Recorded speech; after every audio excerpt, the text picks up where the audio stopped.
Hello friends, welcome back to my YouTube channel Parinita Creation. মোক কেইগৰাকীমান বাইদেৱে কৈ আছিল তোমাৰ বেবী ডেইলি ৰুটিনখন অৰ্থাৎ ফুড চাৰ্টখন শ্বেয়াৰ কৰিবাচোন। সেয়ে ভাবিলোঁ আজি মই আপোনালোকৰ আগত মোৰ বেবীৰ ফুড চাৰ্টখন শ্বেয়াৰ কৰোঁ।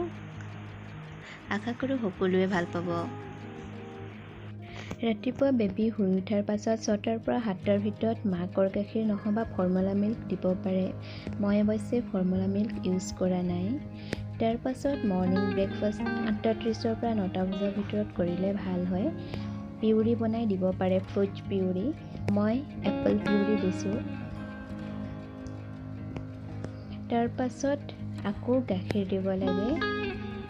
ব্ৰেষ্ট মিল্ক নহবা ফৰ্মুলা মিল্ক দিব পাৰে। তাৰ পাছত লাঞ্চৰ টাইম হৈছে 1টা বজাৰ পৰা 2টা বজাৰ ভিতৰত। আপোনালোকে যিকোনো দিব পাৰে। মই দিছোঁ ৰাইচ পাউডাৰ দিছোঁ মই। তাৰ পাছত আকৌ মিল্ক দিব লাগে 4টাৰ পৰা 4:30ৰ ভিতৰত, ব্ৰেষ্ট মিল্ক নহবা ফৰ্মুলা মিল্ক। তাৰপিছত ইভিনিং 6টাৰ পৰা 6:30ৰ ভিতৰত ভেজিটেবল পিউৰি দিব পাৰে।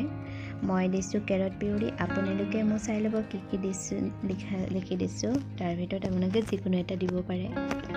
তাৰ পাছত ৰাতি 8টাৰ পৰা 8:30ৰ ভিতৰত ডিনাৰ কৰিব লাগে। মই আজি দিছোঁ ৰাগি। আৰু তাৰ পাছত আকৌ মিল্ক দিব পাৰে 9টা বজাত, ব্ৰেষ্ট মিল্ক অথবা ফৰ্মুলা মিল্ক দিব পাৰে। তাৰ পাছত ৰাতিৰ শোৱাৰ টাইম 9টাৰ পৰা 9:30ৰ ভিতৰত কৰিলে ভাল হয়। ৰাতিপুৱা তেতিয়া সোনকালে উঠে। Thank U.